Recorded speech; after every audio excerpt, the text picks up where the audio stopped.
Assalamualaikum warahmatullahi wabarakatuh. Perkenalkan nama saya Hana Mumtaz Hakim dengan NIM V1323032. Jadi di sini saya akan menyampaikan materi tentang Direct Marketing Practice. Oke.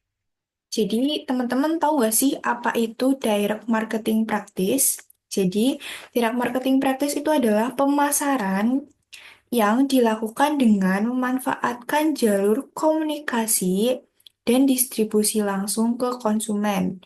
Nah, biasanya itu direct marketing itu berupa seperti brosur, kemudian email marketing, telemarketing, medsos, iklan, dan juga lain sebagainya. Kemudian di sini tuh ada contoh dari direct marketing dari Shopee ya. Nah, notifikasi Shopee ini nggak semua orang tuh bakal dapat notifikasi yang sama. Karena notifikasi ini tuh biasanya disesuaikan atau sudah terpersonalisasi sesuai kebutuhan dari masing-masing pengguna. Jadi ini tuh lebih efek, efisien, mohon maaf. Nah, kemudian ada cara kerja dari efisiensi anggaran. Nah, untuk melakukan efisiensi anggaran, itu kita perlu untuk mengumpulkan, kemudian menganalisis, kemudian menguraikan informasi konsumen yang bisa kita identifikasi berdasarkan jasa atau produk yang relate dengan kebutuhan konsumen. Nah, kemudian untuk mengumpulkan data konsumen perusahaan itu biasanya akan melakukan identifikasi konsumen yang pasif, kemudian menemukan solusi yang lebih efisien. Nah, di direct marketing ini mendukung semua proses pemasaran. Fokus juga kepada individualisme agar bisa mencapai dengan teknologi yang canggih. Nah, teknologinya itu mencangkup ini ya teman-teman, komputer sistem dan juga bisa dengan software. Nah, ini tuh ada salah satu contoh bentuk dari direct marketing. Biasanya kan teman-teman tuh ada yang bertanya ya, apakah notifikasi notifikasi direct marketing itu biasanya mempengaruhi privasi. Nah, perusahaan itu biasanya akan menggunakan hal seperti ini ya. Ini adalah opt-in, pilihan ya atau tidak, ataupun kontak persetujuan untuk pengguna agar tidak mempengaruhi privasi. Nah, di sini jadi ada contohnya ya, bisa masukin email, kemudian pengguna memilih ataupun men-skip, kemudian ini pengguna itu dapat notifikasi dari aplikasinya. Itu tuh bisa memilih dapat notifikasi ataupun tidak. Jadi ini kotak persetujuannya contohnya seperti ini ya, namanya opt-in. Oke. Kemudian direct marketing itu dilakukan agar lebih mempelajari informasi yang tertangkap. Kemudian bisa juga menyeleksi pelanggan yang tidak menguntungkan dan direct marketing itu dilakukan pasti lebih ke individualisme ya teman-teman. Lebih personal seperti itu.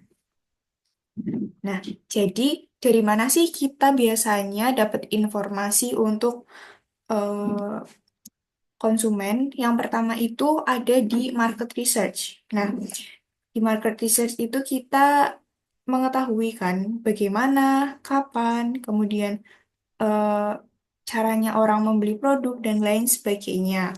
Kemudian yang kedua itu ada dari identifikasi kesalahpahaman tentang iklan. Kemudian yang ketiga ada mencari tahu yang dan terakhir tuh kita bisa memikirkan apa yang dipikirkan oleh konsumen. Nah, kemudian eh, kita mempunyai database yang sangat penting bagi direct marketing ya teman-teman, karena database itu mencangkup keseluruhan. Nah, di database ini itu bisa mencangkup alamat, kemudian email, telepon, kemudian customer prospect value, kemudian produk kebutuhan konsumen, kemudian identifikasi decision maker dan juga budget holders. Nah, buat teman-teman yang bertanya, apa sih itu decision makers dan budget holders? Jadi ini ada contohnya ya teman-teman. Di sini tuh ada contohnya susu balita gitu kan. Nah, targetnya ini kan di situ balita. Itu sebagai decision makers. Tapi budget holdersnya itu adalah orang tua. Budget holders adalah orang yang membeli ataupun membayar. Kan nggak mungkin kalau misal bayi itu udah bisa membeli atau membayarkan produk kan. Jadi itu orang tua termasuk ke budget holdersnya. Oke, kemudian tuh ada cost efficient. Cost efficient itu juga sangat penting ya teman-teman, karena eh, agar efisien harus sampai ke orang yang tepat dan waktu yang tepat juga. Nah, dalam cost efficient tuh ada direct marketing personal, kemudian direct marketing dapat diukur, kemudian direct marketing fleksibel dan juga hemat biaya tentunya. Nah, cost efficient itu cenderung ke pengiriman pesan secara langsung dan terukur, dan juga cost efisien ini itu mengurangi ketergantungan pada media periklanan ataupun pihak ketiga. Jadi ini penting ya teman-teman. Nah, ada juga customer profiling dan segmentation. Jadi ini ada contoh dari customer profiling ya teman-teman. Misalkan pelanggan yang termotivasi untuk membeli sepatu olahraga mungkin memiliki minat yang sama dalam aktivitas fisik, namun memilih gaya sepatu yang berbeda berdasarkan olahraga atau aktivitas yang mereka sukai. Nah, customer profiling itu eh, agar menyampaikan ke orang yang tepat dan juga waktunya juga tepat. Nah, ini juga ada contoh dari segmentation. Ada beberapa jenis dari segmentation dan juga hal yang disegmentasikan. Contohnya seperti ini kan ada demographic segmentation, ada usia, kemudian jenis kelamin, pendapatan, pendidikan, status pernikahan, kemudian ada geografik seperti negara, bagian negara, kota, kabupaten, dan lain sebagainya. Ini bisa kalian lihat di sini ya teman-teman, jenis segmentasi dan juga hal yang disegmentasikan. eh Direct marketing itu sebenarnya lebih mahal ya, karena bisa menargetkan audiens kita secara spesifik dan tidak buang-buang duit, mohon maaf, buang-buang duit agar tepat target dan juga sasarannya. Jadi direct marketing mahal, tapi tujuannya itu ya biar nggak semakin banyak uang yang kita buang-buang. Nah, kemudian itu ada di sini ada namanya Pareto.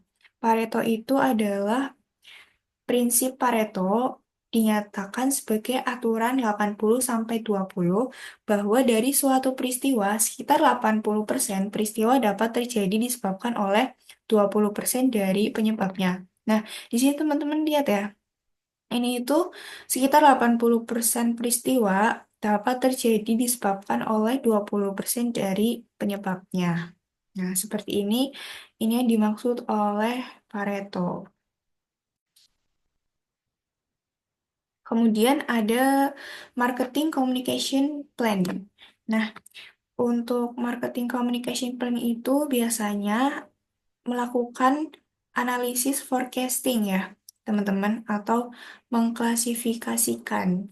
Ini tuh biasanya memprediksi kejadian atau hasil di masa depan. Forecasting itu jadi memprediksi kejadian atau hasil di masa depan berdasarkan data ataupun tren. Kemudian kita tuh bisa membandingkan ya ataupun mengcompare dan juga ini kita bisa membuat alternatif strategi yang tepat dan juga cocok untuk perusahaan. Kemudian ada developing a direct. Nah, developing a direct itu macam-macam ya teman-teman. Di sini kita mulai dari yang spesifik the object. Nah, di sini itu menggunakan smart objective. Yang pertama tuh ada smart spesifikasi, S-nya spesifikasi ya. Ini itu contohnya eh, ingin meningkatkan omset penjualan sebesar 50%. Nah, tapi kan biasanya itu nggak realistis ya teman-teman. Jadi kita itu harus mikir yang realistis agar sesuai dengan omset yang mau kita ukur. Kemudian yang kedua tuh ada one stake and two stake. Jadi ini proses proses dari beberapa tahapan ya teman-teman. Kayak misalkan one stake itu prosesnya misal customer udah tahu, tapi kalau misalkan two stake itu eh, customer kayak mengetahui new prospeknya, kemudian di two stake ini butuh banyak tahapan.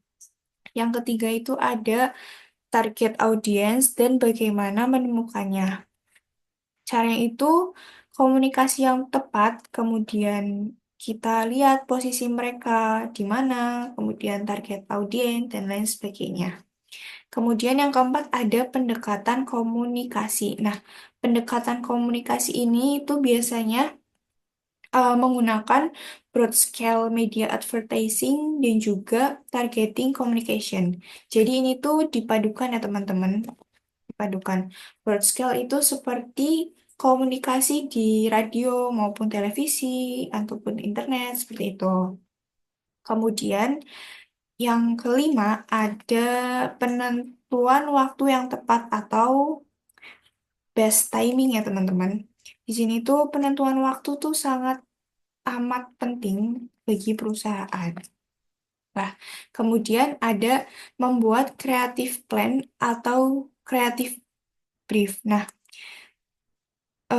ini tuh dua langkah yang sangat penting juga untuk merencanakan kampanye periklanan. Biasanya itu berisi satu halaman yang memuat konten yang dibuat. Kemudian ada book media, kemudian ada material iklan di sini. Material iklan itu kita menentukan material iklan yang akan kita komunikasikan. Kemudian bersiap untuk menangani respon, prepare to handle the response. Kemudian ada performa, ada deliver the message, dan juga ada akuisisi. Akuisisi itu kayak misalkan pelanggan baru ya. Kita tuh sebenarnya harus retention, mempertahankan pelanggan yang udah ada. Cuma kalau misalkan pelanggan baru ya, itu berarti eh, kita baik bagi perusahaan. Tapi harusnya kita juga fokus pada prospek yang sudah bertanya. Kemudian ada talking the long term view. Jadi di sini itu berbicara tentang pandangan jangka panjang. Mayoritas ini bertujuan untuk jangka panjang dan juga dampaknya itu tidak langsung ya teman-teman. Nah, tujuannya itu untuk menjaga hubungan baik dan lebih banyak mempunyai manfaat yang baik juga. Di sini tuh perusahaan biasanya lebih banyak bertahan. Ada dua juga, customer lifetime value dan juga customer retention is key. Dari customer lifetime value itu Jadi, mengantisipasi kebutuhan dan menawarkan solusi kepada pelanggan ya teman-teman. Metrik yang digunakan untuk memperkirakan total pendapatan atau keuntungan yang diperoleh oleh bisnis. Kemudian untuk yang customer retention is key itu kayak mempertahankan pelanggan itu adalah kunci. Brand itu harus menanamkan kualitas yang premium kepada para pelanggannya. Nah, caranya itu bagaimana? Caranya itu back to database ya, teman-teman. Kita harus kembali ke database, karena database itu ya sangat penting. Kemudian ada customer loyal ya, teman-teman. Jadi jika customer sudah loyal, maka yang bisa kita capai itu attitude ke customer. Attitude-nya tuh gimana? Melakukan feedback ke customer. Kemudian ada two why, no why. Itu tuh jadi kayak kita harus bukan sekedar loyalitas, tapi harus dikomunikasikan secara baik kepada konsumen. Kemudian yang ketiga itu staff yang berkomitmen, dan juga yang terakhir itu loyalitas. Loyalitas itu memerlukan lebih sekedar dari inklusivitas ya teman-teman. Jadi loyalitas itu sebenarnya banyak dari berbagai macam faktor.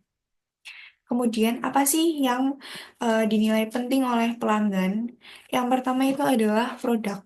Produk dan harga sesuai. Kalau misalkan produknya bagus, harganya lumayan mahal, pasti konsumen itu ya nggak masalah. Tapi kalau misalkan produknya jelek, harganya mahal, konsumen pasti tidak mau untuk membelinya. Kemudian yang kedua itu adalah kenyamanan dan kemudahan. Konsumen itu pasti mencari kenyamanan dan kemudahan dari berbagai macam aspek ya dari produk yang dijual. Kemudian ada masalah yang mudah dipecahkan oleh perusahaan. Kemudian ada kontak dan komunikasi antar perusahaan dan juga konsumen. Kemudian ada antisipasi dari perusahaan menjual suatu produk, dan juga yang terakhir yang paling penting adalah profesionalisme, karena kita ya harus profesional ya kepada konsumen. Nah, komplain itu sebenarnya sangat penting ya, karena di komplain itu bisa merubah kita menjadi hal yang positif. Kalau misalkan konsumen komplain itu biasanya kita dapat menangani eh, masalah-masalah yang lebih awal ya bisa diantisipasi seperti itu. Jadi eh, komplain itu harus diterima dan diubah menjadi hal yang positif. Oke, terima kasih penjelasan dari saya. Kurang lebihnya mohon maaf. Wassalamualaikum warahmatullahi wabarakatuh. Terima kasih.